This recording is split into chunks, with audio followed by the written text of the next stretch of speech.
아멘. 이 시간 저희들에게 주시는 하나님의 말씀은 창세기 6장 1절에서 7절까지의 말씀입니다. 창세기 6장 1절에서 7절까지의 말씀, 저와 여러분이 한 절씩 교독하겠습니다. 사람이 땅 위에 번성하기 시작할 때에 그들에게서 딸들이 나니 하나님의 아들들이 사람의 딸들의 아름다움을 보고 자기들이 좋아하는 모든 여자를 아내로 삼는지라. 여호와께서 이르시되 나의 영이 영원히 사람과 함께하지 아니하리니 이는 그들이 육신이 됨이라.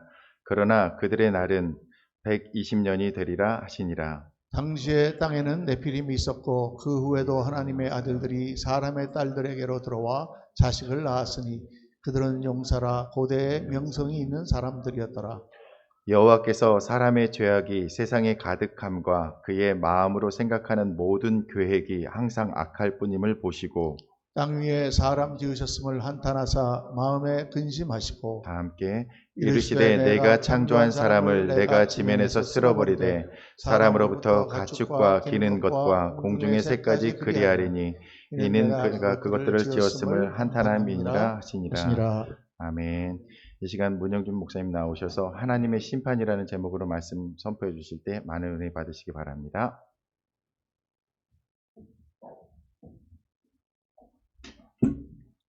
할렐루야. 오늘 말씀 제목이 하나님의 심판입니다. 창세기를 1장부터 쭉 강해를 하고 있습니다만, 강해 설교가 좋은 것은 아주 말하기 어려운 주제도 어쩔 수 없이 순서가 들어오기 때문에 해야 된다는 것입니다.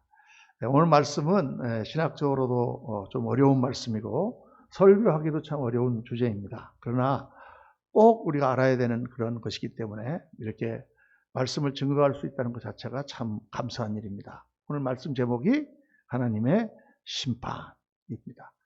왜 하나님은 이 아름다운 세상을 창조해 놓으시고 또 그 세상을 심판하실 수밖에 없는가? 이 상당히 무거운 주제지만 오늘 이 말씀을 나누도록 하겠습니다. 우리 한국 철학의 거목이자 유실론적인 하나님을 잘 믿으시고 그 믿음 가운데 철학을 하시는 김형석 교수님, 지금 만 102세이십니다. 우리 김 교수님은 철학자 임마누엘 칸트라고 하는 독일 철학자를 전공하신 분인데 개인적으로도 이 칸트를 굉장히 존경하는 그런 분입니다. 본인이 그런 말씀을 여러 번 하셨어요. 나는 칸트를 공부했을 뿐만 아니라 그분을 존경한다. 왜냐? 이 칸트는 그 철학 자체가 뭐냐면 인간의 이성을 존중하는 그런 철학입니다. 그가 쓴 순수이성 비판이라든가 그런 책을 읽어보면 거기에 그런 구절이 나옵니다. 밤하늘에 별이 반짝이는 것처럼 인간의 내면에는 이성이 반짝이고 있다. 그러니까 하나님께서 우리가 다 죄성을 지녔지만 전부 악한 것이 아니고 하나님께서 우리에게 이성이라고 하는 선한 것을 주셨다. 그래서 그 이성을 잘 교육하고 훈련하면 도덕적으로 우리가 완벽하게 그렇게 살 수 있고 또 우리가 하나님 나라를 이룰 수 있다. 그렇게 믿었습니다. 그래서 임마누엘 칸트 자신이 아주 완벽한 삶을 살았습니다. 깨끗한 삶을 살려고 아주 노력하고 굉장히 절도 있는 삶을 그렇게 살았어요. 그런 칸트를 존경하시는 우리 김형석 교수님도 그렇게 깨끗한 삶을 사셨습니다. 지금 102세신데 부인이 60세 되셨을 때 뇌출혈로 쓰러지셨어요. 그래가지고 전신마비가 됐습니다. 눈밖에 깜빡거릴 수 없는 그런 분인데 그분을 잘 가루하고 또 휠체어에 태우고 돌아다니시고 차에도 태우고 다니시면서 좋은 것도 많이 구경시키시고 맛있는 것도 계속 입에다 넣어주시고 이렇게 부인을 얼마나 잘 그렇게 봉양을 했는지 23년 동안 부인을 그렇게 수발을 했습니다. 15년 전에 사별을 하셨는데 정말 저도 굉장히 존경하는 훌륭한 그런 분입니다. 그런데 김영석 교수님 정말 훌륭하시지만은 그분이 한 가지 틀린 게 있어요. 그건 뭐냐? 이분은 성경을 잘 믿고 하나님을 믿지만은 한 가지 천국과 지옥을 믿지 않습니다. 사랑의 하나님이 어떻게 지옥을 만드셨겠는가? 그렇게 생각하시는 거예요. 그래서 심판이 없다고 생각하시는 것입니다. 참 좋은 생각이고 또 정말 그랬으면 얼마나 좋겠습니까? 그런데 그렇지 않다 그 말이에요. 왜? 성경이 그렇게 말씀하시지 않기 때문에. 성경은 우리가 죽으면 하나님 앞에 가서 심판을 받는다고 말씀하고 있고, 예수 그리스도를 믿는 사람은 죄사함을 받고 천국에 갈 수 있지만은 그렇지 않은 영혼은 자기의 죄성 때문에 심판을 받는다고 말씀하고 있습니다. 예수님도 여러 번 천국에 대해서 말씀하실 뿐만 아니라 지옥에 대해서 말씀하셨고, 하나님 나라에 대해서 말씀하실 뿐만 아니라 심판에 대해서 또한 말씀하셨죠. 그리고 이 세상 역사가 우리가 볼 때는 계속 진행될 것 같지만 때가 되면 이 세상에 하나님의 심판이 온 세상에 임한다, 이렇게 말씀하고 있고, 오늘 우리가 읽은 본문 말씀 노아의 대홍수가 바로 그 오실 큰 심판의 예표입니다. 이 문제에 대해서 여러분 김영석 교수님처럼 혼동을 느끼시는 분도 많을 것입니다. 어떻게 사랑의 하나님이 세상을 심판할 수가 있을까? 오늘 말씀 가운데 해답을 얻으시면 좋겠습니다. 성경은 인간이 도덕적인 존재로 창조되었다, 이렇게 말씀합니다. 도덕적인 존재. 그 말은 우리가 선과 악을 분별하고 선을 추구하고 악을 배제하는 그러한 삶을 살도록 인간을 지으셨다는 말이죠. 우리가 하나님의 형상으로 지어진 인간을 공부했을 때 하나님의 형상이라는 말은 무슨 뜻이냐? 하나님과 닮은 꼴로 지어졌다, 이렇게 말씀을 드렸죠. 하나님처럼 전능하지도 않고 하나님처럼 그렇게 완벽하지도 않지만 뭔가 하나님과 비슷한 것이 있다. 그 비슷한 것 중에 제일 중요한 게 뭐냐면 우리는 도덕적으로 선택해가는 존재라. 옳고 그런 것을 분별하여 선택해가는 존재로 하나님은 인간을 지으셨어요. 그러니까 요즘에 이 진화론을 다 사람들이 주장을 하지 않습니까? 이 진화론이라는 것은 이런 문제를 설명할 수가 없어요. 어떻게 물질이 도덕적인 그런 의미를 가집니까? 이거 어떻게 컵이 선악을 구별할 수가 있어요? 어떻게 이 책상이 선과 악을 분별할 수가 있습니까? 우리가 다 물질로 지은 자라면 어떻게 선과 악을 분별할 수가 있겠습니까? 그러니까 그런 사상을 하나님이 없고 다 인간이 물질이라는 사상을 자꾸 주입시키니까 사람들이 도덕이라든가 윤리라든가 것은 자꾸 무너지고 있고 의미를 잃어가고 있는 것입니다. 요즘에 이 세계에 떠도는 것 중에 하나가 1960년대부터 일어났던 그런 여러 가지 사상, 히피 사상이라든가 그런 것과 더불어 일어난 게 바로 해체주의라는 거예요. 문화혁명이라든가 다 그런 것들이 해체주의. 모든 도덕이라든가 모든 절대적인 것을 다 해체한다고.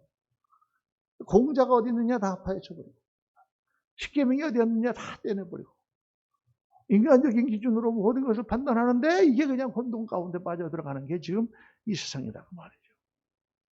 그러니까 하나님이 우리를 도덕적인 존재로 지으셨다. 이건 무슨 의미가 있느냐? 두 가지 아주 중요한 의미가 있습니다. 첫째는 뭐냐? 절대 선이 있다는 거예요. 여러분, 절대 선이라는 게 있습니다. 모든 것이 해체주의로 모든 것이 다 선악이라는 건 상대적이다 이렇게 생각하면 절대 안 돼요. 도덕이 있다면 선이라는 것이 있는 거예요. 아무리 세상이 타락해도 부모에게 못되게 하는 것은 죄예요, 여러분. 아멘입니까? 아무리 세상이 약해져도 자식을 팔아먹는 것은 죄예요. 그런데 지금 태국 같은 나라에 가보면은 딸을 낳으면 딸 팔아먹지 않습니까? 사창가에다가. 아무리 먹고 사는 게 힘들어도 그렇지. 아무리 굶어 죽어도 그렇지. 그런 일들이 하나님이 없는 나라에서는 일어나고 있다 그 말이에요. 공산주의라든가 이슬람의 ISIS 같은 그런 신문에 나는 걸 보세요, 여러분. 자기 부모라도 반독이면 고발을 해라. 감옥에 집어넣고. ISIS 같은 경우에는 7살짜리 아이에게 총을 주고 그 사람을 쏴서 죽이게 하는, 사형 집행하는 그런 일들이 일어나고 있지 않습니까? 끔찍한 일들이. 미친 거죠, 미친 겁니다. 세상이 미쳐가고 있는 것입니다. 근데 그런 극단주의적인 생각뿐만 아니라 지금 서방에서부터 시작된 그런 무신론적인 사상이 급격하게 퍼지면서 동성애라든가 온갖 타락과 그런 것들이 난무하고 있습니다. 네, 부정할 수 없는 것은 아무리 사회가 변해도 선이라는 것은 존재한다는 거죠. 우리 예수 믿는 사람들은 그 선을 추구하는 사람들입니다. 하나님이 만드신 선. 그것을 추구하며 그 방향으로 내가 살아가도록 애쓰는 사람들이 하나님을 믿는 사람들이다. 또 두 번째로, 그렇기 때문에 도덕에는 반드시 책임이 있다는 거예요. 책임이 따른다. 도덕이라는 말 자체가 아무렇게나 살아서는 안 된다는 것입니다. 규칙이 있는데 규칙을 지키면 상을 받고 규칙을 안 지키면 벌을 받는 거죠. 네. 그렇게 되어 있습니다. 규칙이라는 것이. 근데 만약 하나님이 인간을 도덕적인 존재로 창조하시고 선이라고 하는 어떤 기준을 주셨다. 그러면 그 선을 잘 지키면 하나님의 상을 받을 것이고 그걸 지키지 않으면 당연히 거기에 따른 벌을 받을 것입니다. 선악을 만들어 놓고 선이라는 것을 만들어 놓고 지켜도 좋고 안 지켜도 좋다고 하면 애초에 선악이라는 것 자체가 개념이 성립이 안 되는 것이죠. 그러니까 하나님이 정하신 선을 추구하는 존재로 인간을 지으셨다면 선에 반대되는 악은 반드시 심판을 받아야 되는 것입니다. 선을 추구한다면 악은 제거가 돼야 되는 거예요. 만약에 여러분 우리가 지금 갖고 있는 모든 죄와 우리의 악한 것들을 다 가지고 우리가 천국에 간다고 한번 생각해 보십시오. 천국이 되겠습니까? 모든 더러운 것들로 차 있는 그 나라가 천국이 되겠냐 그 말이에요. 그럴 수가 없는 거예요. 그러니까 악은 심판받아야 되는 거예요. 이 책임이라는 문제는 굉장히 중요한 문제입니다. 여러분과 저는 우리 인생에 책임이 있습니다. 내가 살아가는 인생에 책임이 있는 거예요. 그런데 오늘날 사람들이, 오늘날 특별히 젊은 분들이 자기 인생을 책임지지 않으려고 그래요. 그냥 아무렇게나 살다가 죽으면 된다라고 생각한다 그 말이에요. 그리고 아무렇게나 살다가 마음대로 안 되면 자살을 해요. 요즘에 특별히 이제 우리나라 그저께 신문을 보니까 큰 문제 중에 하나가 출산율입니다. 출산율. 아기를 안 낳는 거예요. 근데 일본 같은 경우에 1인당 출산율이 지금 1.4라 그러거든요. 1.4. 그래가지고 아주 굉장히 그것 때문에 고민하고 있습니다. 1인당 출산율이 아니라 아마 부부가 아이를 낳는 율인 것 같아요. 1.4. 그러니까 2명이 지금 2명을 못 낳는다는 이야기죠. 근데 우리나라는 얼마인 줄 아십니까?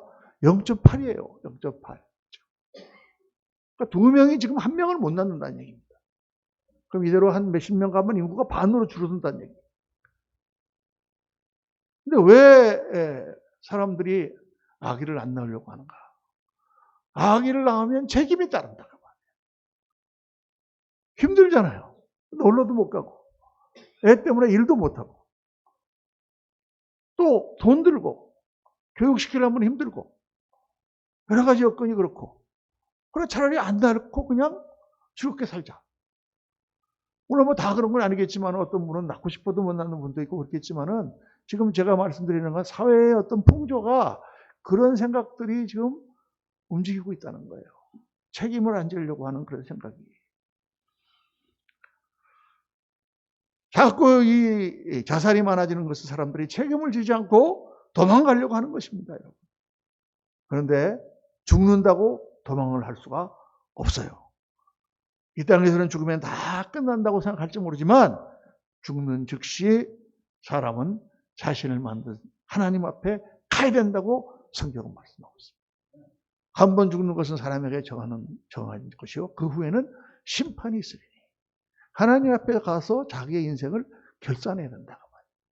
우리가 다 공짜로 우리 인생을 받지 않았습니까? 누가 돈 내고 우리 인생과 이 시간과 이 아름다운 삶을 사신 분이 있습니까? 없다고 말이에요. 우리는 다 나름대로 인생을 받았지만은 그러나 그 인생은 그냥 주어졌지만 그러나 그 인생은 어떻게 사느냐를 하나님 앞에 가서 결산을 해야 된다는 거예요.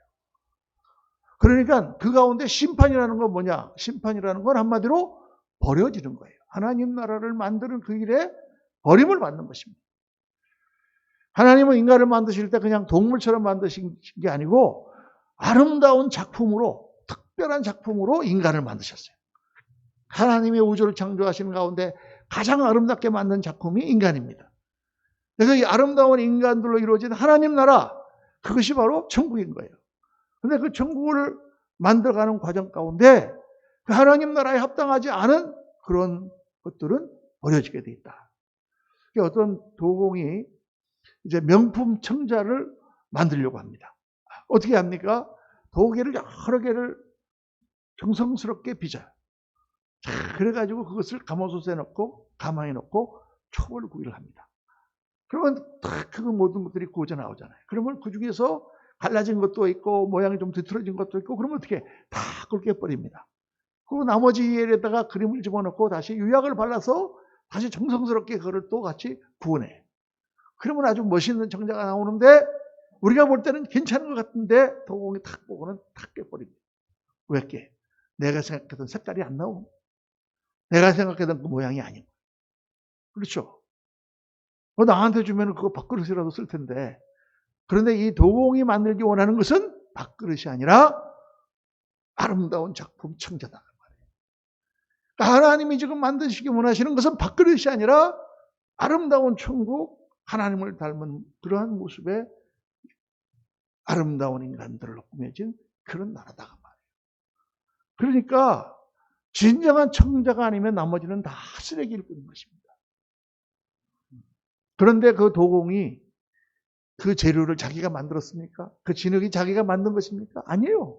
도공은 단지 여러 가지 하나님 만들어 놓으신 재료를 사용하는 것뿐이에요. 그런데 하나님은 어떤 분이냐? 그 모든 것을 만드신 분이다. 절대적인 주권을 가지신 분이에요. 그러니까 우리가 신앙생활을 처음 시작할 때 내가 하나님을 믿습니다 하고 하나님 옆에 꿇어 엎드릴 때 제일 먼저 고백해야 되는 게 뭐냐 하면 하나님은 그런 절대적인 권한을 가지신 그런 분이십니다를 인정하는 거예요. 거기서부터 신앙이 시작되는 거예요. 그래서 저도 예수 믿기 전에는 항상 하나님이 계시다면 이렇게 만들었나? 왜 어떤 사람은 구원하고 어떤 사람은 구원하지 않는가? 왜 하나님은 나를 이렇게 만들었나? 더 이렇게 좀 좋게 만들지 않았나? 늘 이런 생각을 가지고 있잖아요. 그렇죠? 근데 하나님을 만나고 나면 그 앞에 내가 피조물이라는 것이 깨달아지고 나를 어떻게 만드셨든지 간에 나에게 주어진 모든 것이 하나님의 은혜요, 선물이요, 귀한 것임을 깨닫게 되는 것입니다.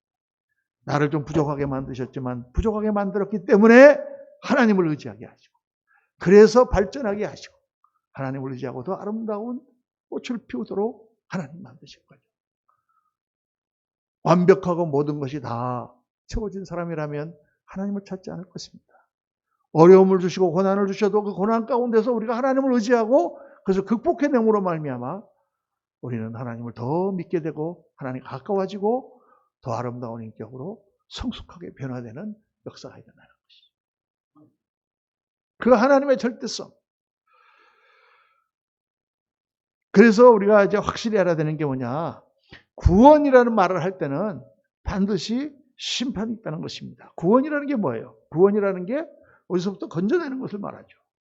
그래서 물에 빠졌는데 물에 빠진 사람을 구원해낸다. 구출해낸다. 또 불을 막 타고 있는데 그 집에서 그 사람을 구출해낸다. 그러니까 구약에 나오는 구원이라는 단어는 상당히 그런 현실적인 이야기들입니다. 다윗이 하나님 앞에 하나님이여 나를 구원하소서 그 말은 나를 천국 데려가려는 말이 아니라 적군이 지금 나 쳐들어오고 있는데 하나님 나를 구해 주소서 그런 뜻이죠.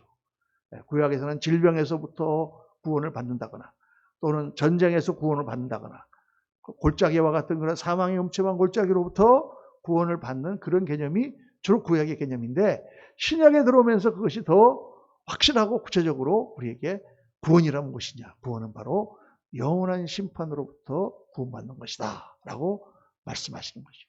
예수 그리스도의 복음이 바로 그것입니다. 왜 주님이 십자가를 지셨는가?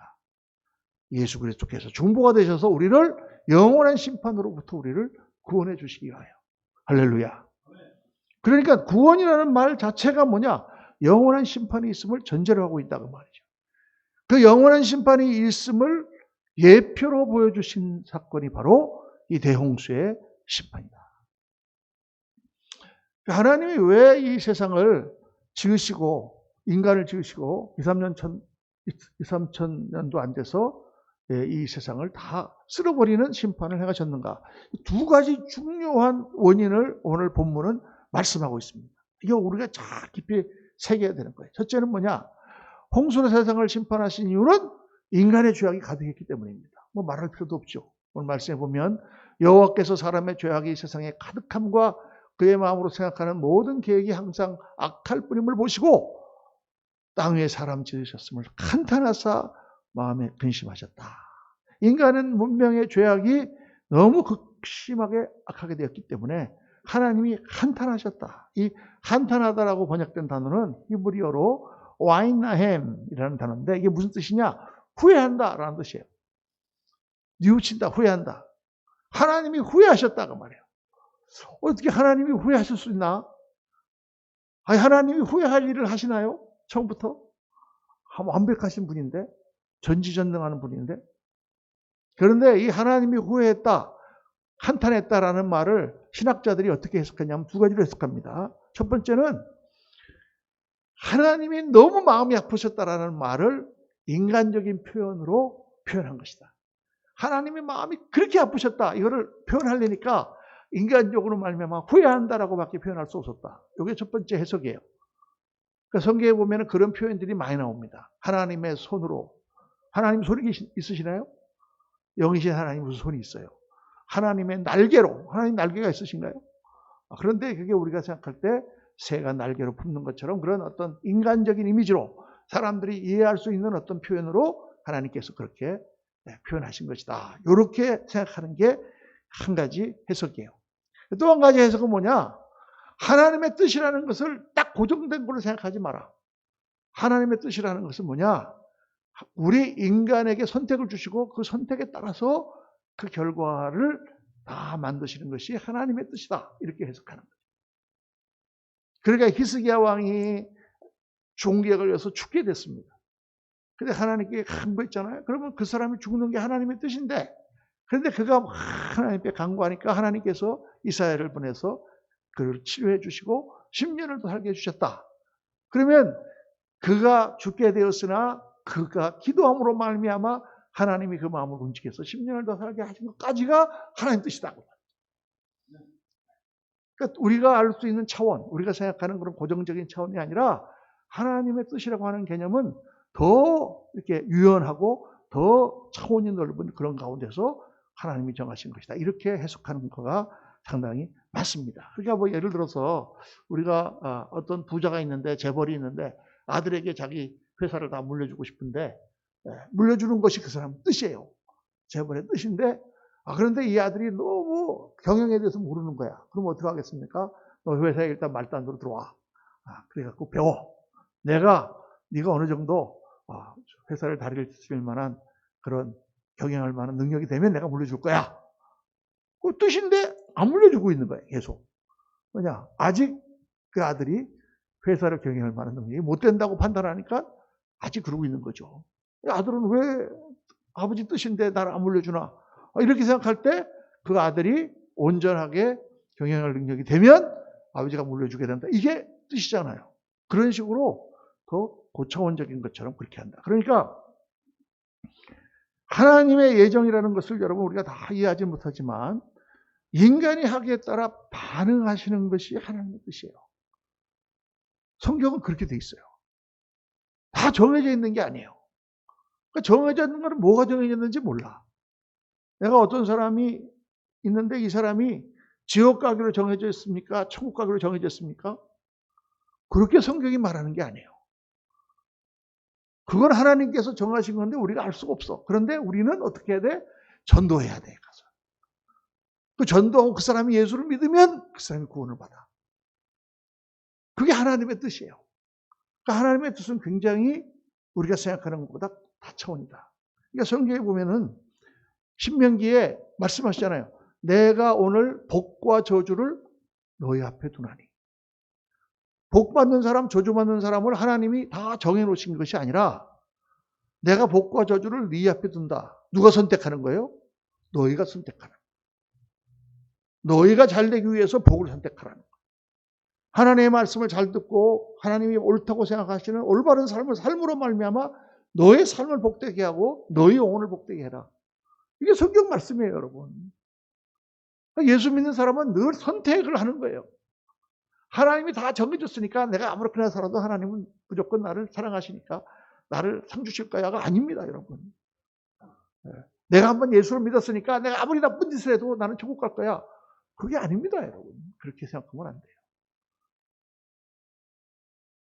그 마치 뭐가 같으냐면 내가 우리 아버지 자식이니까 내가 아무리 못된 짓을 해도 우리 아버지는 절대로 나를 버리지 않을 거야. 그리고 막 가서 완전 개판으로 막 사는 거랑 마찬가지예요. 성경은 절대 그렇게 말씀하시지 않습니다. 내가 복과 저주를 너에게 베푸나니 너희가 하나님의 말씀을 잘 순종하면 너에게 복이 될 것이요. 그렇지 않으면 너희가 이 땅에서 징계를 받고 버림을 당할 것이다 라고 말씀하는 것입니다. 그래서 인간이 죄악이 가득한 그 자체가 하나님이 이 땅을 심판하는 이유다. 첫 번째 이유인데 더 중요한 이유가 있어요.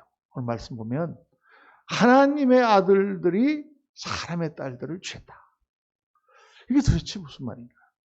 여기 보면 창세기 6장 1절에 사람이 땅 위에 번성하기 시작할 때에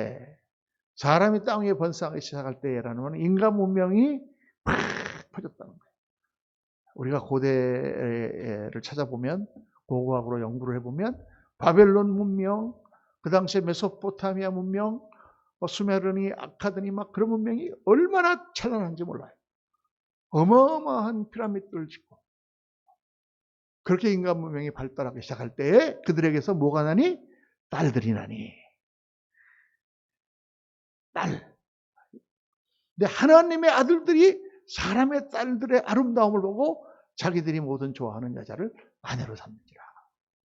이게 하나님이 너무 가슴이 아파가지고 뭐라고 말씀하셨느냐? 나의 영이 너희와 함께 하지 않겠다. 너희는 이것은 육신이 되는 것이다. 하나님이 그렇게 말씀하셨다. 하나님의 영이 더 이상 너희랑 같이 함께 하겠다. 심판을 하겠다는 뜻이죠. 왜? 하나님의 아들들이 사람의 딸들의 아름다움에 취해서 그거에 빠져서 그거에 들어가 버렸기 때문에. 근데 도대체 하나님의 아들들은 누구고 사람의 딸들은 누구냐? 여러 가지 해석이 있습니다. 어떤 분은 하나님의 아들들은 천사고 사람의 딸들은 인간이다 이렇게 해석한 사람도 있는데 그건 황당한 해석이고 성경을 잘 보면 지난주에 제가 말씀드렸죠. 인간의 역사는 몇 줄기로 내려오고 있다? 2줄기로 내려오고 있다. 하나는 에덴 동편 노 땅에 문명을 지은 가인, 인간 문명. 인간 문명의 특징이 뭐라 그랬습니까? 먹고 사는 일, 그 다음에 즐기는 일, 그리고 더 잘 먹고 더 잘 즐기기 위해서 싸우는 일. 남의 것을 빼앗고 어떻게 쓰든지 경쟁에 이겨가지고 잘 먹고 잘 사는 일. 이게 인간이 추구하는 인간 문명의 특징이고 그게 전부다. 그게 인간 문명이고. 또 한쪽으로는 어떤 줄기가 내려오고 있다고 그랬습니까? 아벨의 그 뒤를 이은 셋. 하나님의 형상으로 지음받은 사람들. 하나님과 함께하는 하나님의 백성들. 노아가 있고 에녹이 있고 아브라함이 있고 그 줄기. 세계사에 나오지 않지만 하나님의 줄기가 내려오고 있다. 오늘 이 시대를 보세요, 여러분. 세상에서는 큰 집을 짓고 엄청난 일들이 벌어지고 있습니다. 우리들은 조그만 무리들이 모여가지고 예수님 믿는다고 이렇게 애쓰고 있습니다. 세상에 예수 믿는 사람들의 모습이 얼마나 부각됩니까? 별거 아닌 것처럼 보이지만 하나님의 관심은 어디 있어요? 예수 믿는 사람들에게 있습니다. 그 하나님의 사람들에게 하나님의 관심이 있다고 말해요. 그 사람들이 하나님의 아들들이에요. 이 세상 문명을 딸로 지금 비유해서 표현한 것입니다.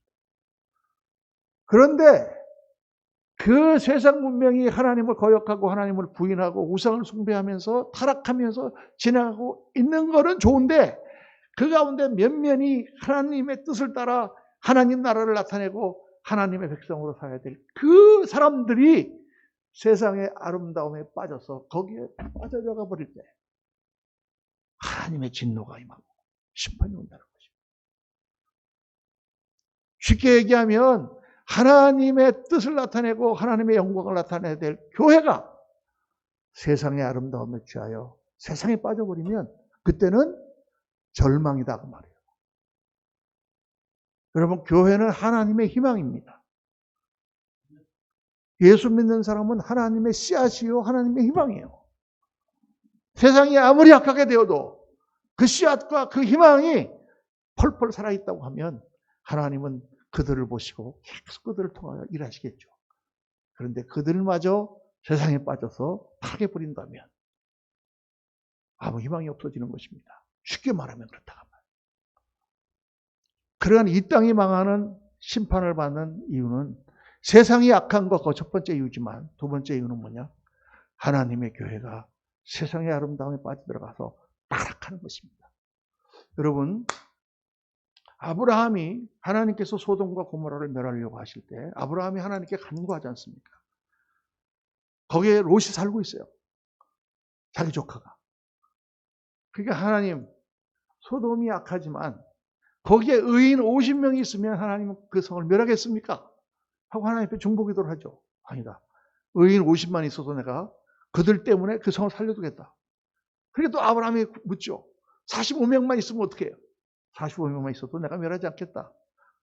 40명이면요. 40명이 있어도 멸하지 않겠다. 30명이면요. 30명이 있어도 멸하지 않겠다. 20명이면 20명만 의인이 있어도 멸하지 않겠다. 몇 명까지 내려갑니다? 10명입니다.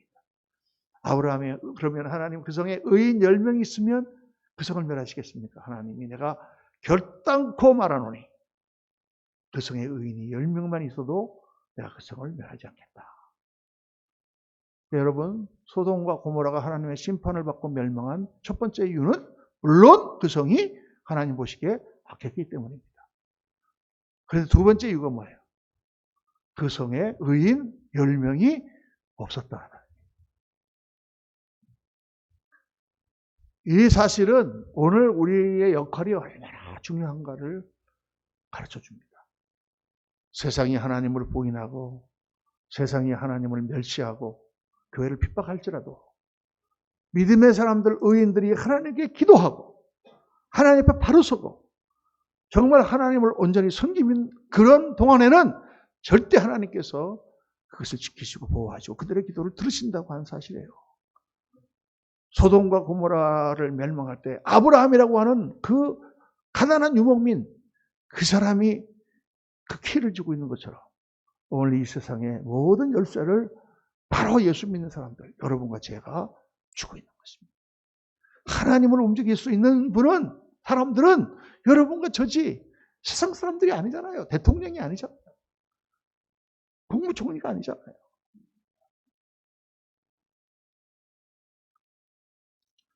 하나님께서 이 땅을 심판하시지 않을 수 없는 결정적인 문제는 바로 하나님의 백성들이 세상 죄악 문명과 혼합되고 하나님의 뜻을 거스르는 거예요.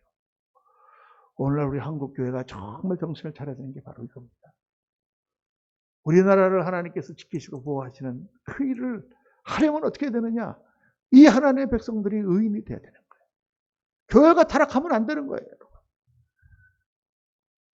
여러분, 우리가 지금 이 코로나 때문에 주춤했습니다마는 한 10년 동안 한국교회를 아주 괴롭혀온 이단이 하나 있었죠. 뭡니까? 신천지. 교회마다 그냥 다 앞에다가 신천지 교회는 출입을 사절합니다. 뭐 이렇게 써붙여놓고 제가 그걸 볼 때마다 아, 이거 붙여놓는다고 안 들어올까? 근데 그 사람들의 목표가 뭔지 아십니까? 기존 교회를 파괴하고 접수하는 거예요. 근데 왜 기존 교회를 파괴합니까? 그들이 성경 공부하는 첫 번째가 뭐냐면 지금 교회는 다 바벨론 교회다. 다 타락했다. 지금 교회는 하나님의 거룩한 신부 같은 교회가 아니다. 그러니까 지금 교회를 파괴하고 자기들의 신천지 교회를 세워야 된다. 이게 그 사람들의 모토예요. 얼마나 우리 교회가 우습게 보였으면, 얼마나 우리 교회가 연약하고 타락했으면 그런 이단들이 활개를 치고 사람들이 우리 넘어가겠습니까? 여러분, 우리가 심각하게 생각해야 되는 거예요. 이거는 정말 웃어넘길 문제가 아닌 것입니다.